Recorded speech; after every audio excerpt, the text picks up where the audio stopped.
Saudara-saudara kaum muslimin yang berbahagia, ini merupakan analisa sosial bahwa pada satu saat nanti akan terjadi di tengah-tengah umat di mana kita dihantam dan diserbu dari segala macam penjuru.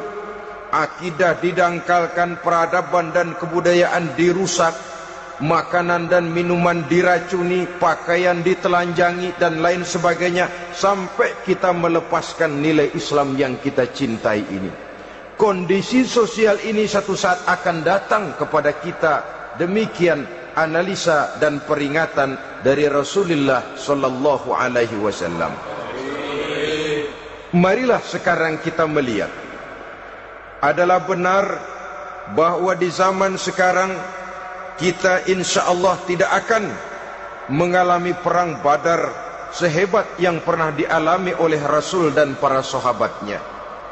Tetapi sesungguhnya perang yang kita hadapi di zaman sekarang ini tidak kalah hebatnya dengan perang Badar, tidak kurang dahsyatnya dengan perang Uhud, tidak kurang ngerinya dari perang Khandaq. Hanya saja yang kita hadapi sekarang ini bukan ujung pedang, bukan ujung tombak, bukan ujung panah. Yang kita hadapi sekarang ini adalah perang akidah, perang ideologi, perang mempertahankan keyakinan. Yang kalau kita kalah sekarang, kita memang masih beragama, tetapi anak kita, cucu kita, generasi yang akan hidup 5, 10, 20, 30 tahun yang akan datang, wallahu a'lam bissawab. Islam, saudara-saudaraku, tidak mungkin hilang dari dunia, tetapi tidak mustahil Islam gulung tikar dari desa kita, tidak mustahil Islam gulung tikar dari kampung dan kota kita, jikalau kita tidak menjaganya, jikalau kita tidak memeliharanya, bahkan jikalau kita tidak mewariskannya kepada anak-anak kita, generasi yang akan datang.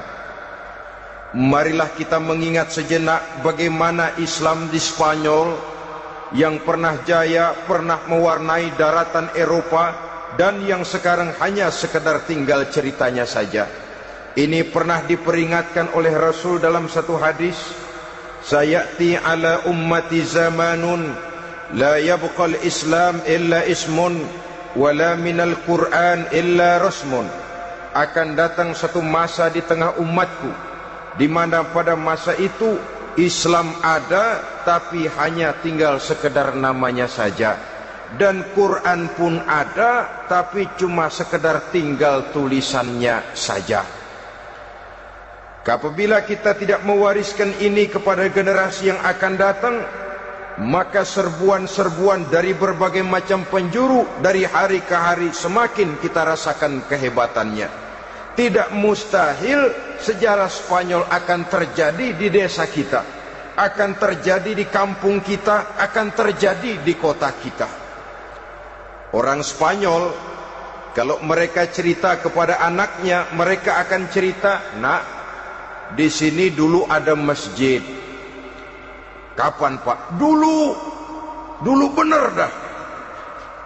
Banyak orang Islam kalau hari Jumat pada sembahyang, kapan itu, Pak? Dulu sekali. Sekarang cuma sekedar tinggal ceritanya saja. Bukankah sesuatu yang sangat tidak mustahil apabila kita tidak menjaga dan mewariskan Islam ini kepada generasi yang akan datang, maka serbuan-serbuan akan membawakan hasil yang diinginkan oleh para penyerbu itu tadi. Kita sudah menjadi umat yang mayoritas, tetapi umat yang mayoritas ini menurut Rasul dikepung sedemikian rupa, akidahnya didangkalkan, peradaban dan kebudayaannya ditekan sedemikian rupa, kehidupan sosialnya dibuat individualis, kemudian dari segi pergaulan, pakaian, makanan, minuman dan sebagainya diracuni, sampai dia tidak lagi berpegang teguh kepada agamanya. Dan dikala itu hilang kehebatan umat ini di mata musuh-musuhnya. Orang lain memandang kita ringan saja, enteng saja, satu umat yang sudah kehilangan wibawa. Padahal konon kabarnya kita mayoritas, tapi enak saja dikutak-kutik orang lain.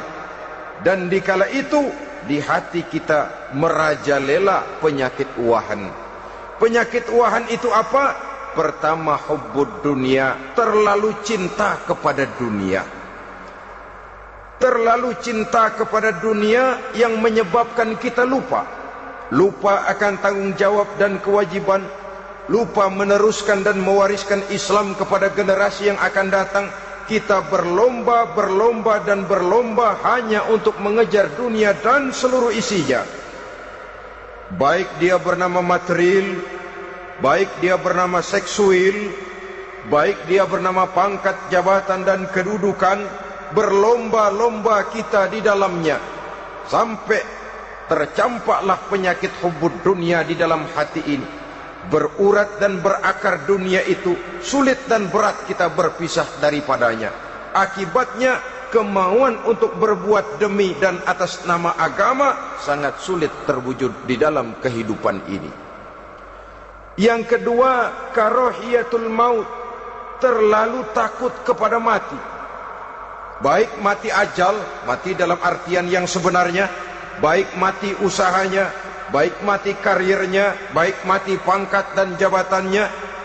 Sehingga dengan demikian akibatnya jatuhlah kita menjadi umat yang kehilangan wibawa di mata orang lain. Saudara-saudara kaum muslimin rahimakumullah, saya katakan tadi, perang yang kita hadapi di zaman sekarang adalah perang akidah. Perang menghadapi peradaban dan kebudayaan yang menghancurkan moral daripada anak-anak kita. Perang menghadapi banjirnya maksiat dan munkarat. Yang di tengah-tengah itu, di samping berkewajiban menjaga diri dan keluarga, kita pun juga berkewajiban menjaga anak-anak kita, generasi yang akan datang, mengarahkan dan mendidik mereka sesuai dengan yang dikehendaki oleh Allah Subhanahu wa ta'ala.